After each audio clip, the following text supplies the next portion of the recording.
baada ya kusimamishwa kwa vita kati ya Iran pamoja na Israel, vita ambavyo vilitokana na masuala ya nyuklia ya Iran. Sasa IAEA, shirika la kimataifa la kudhibiti nguvu za atomiki, kupitia mkuu wake Rafael Grossi, wamesema kwamba Iran inapaswa kuwa wazi kuhusu urutubishaji wake wa madini ya urani.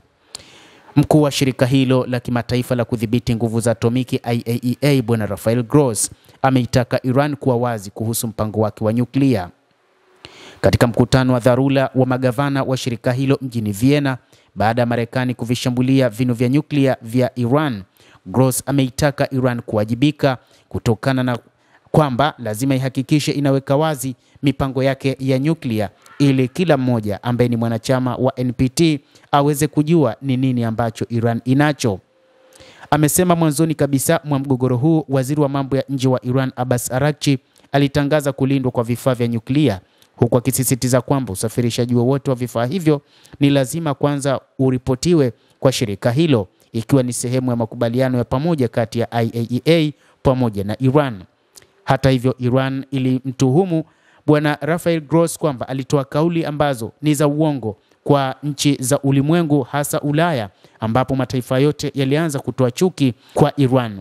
Hata hivyo, hii ilikuja kusababisha mwanzo wa vita kati ya Israel pamoja na Iran. Kulingana na IAEA, Iran inamiliki zaidi ya kilo 400 za urani, ikiwa na urutubishaji wa 60% ambayo inaweza kutumika katika utengenezaji wa silaha za nyuklia iwapo urutubishaji huo utaongezeka na kufikia 90%. Kilo hizo 400 zinadaiwa kwamba zilikuwa katika kinu cha nyuklia cha Fordo na zilipuliwe na Marekani kupitia makombora yake ambayo yalirushwa kupitia ndege ya kivita ya B-2 na makombora mazito yenye uwezo wa kupenya katika kina kirefu, lakini inadaiwa kwamba Iran iliondoa mzigo huo wa kilo 400 ya urani ambayo imesharutubishwa. Iran hata hivyo inaendelea kusisitiza kuwa mpango wake ni wa amani kabisa na haitaki kutengeneza silaha za nyuklia. Marekani na Israel pamoja na mataifa ya magharibi yalidhani kwamba Iran itakuwa inatengeneza silaha za nyuklia. Hata hivyo, Urusi imedai kwamba itaisaidia Iran katika maeneo yote. Kupitia rais wa Urusi Vladimir Putin, aliokosoa mashambulizi ya Marekani pamoja na Israel dhidi ya Iran, amesema kwamba Urusi itakuwa tayari kusimama bega kwa bega kusaidia chochote dhidi ya Iran. Jumuiya ya kimataifa bado inatafuta jibu la namna kushughulikia mzozo wa nyuklia wa Iran, japo mashambulizi yanadaiwa kwamba yanaendelea, lakini usimamishaji wa vita umeshaelezwa wazi na Marekani.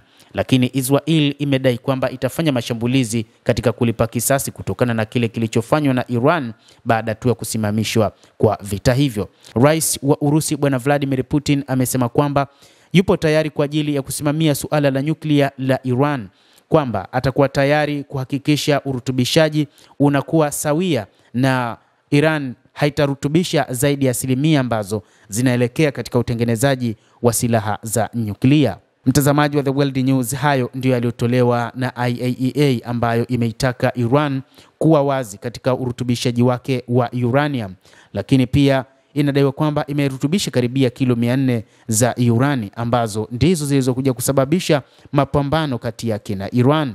Lakini pia kilo hizo 400 inadaiwa kwamba bado zipo katika sehemu fiche, hazikuonekana wala hazikushambuliwa na Marekani ilidhani zitakuwa katika eneo la Fordo. Endelea kutufuatilia mtazamaji, na nikusihi tu usisahau kulike, usisahau kucomment, kadhalika na kusubscribe channel yetu hii ili upate habari hizi kwa mapana kupitia hapa The World News.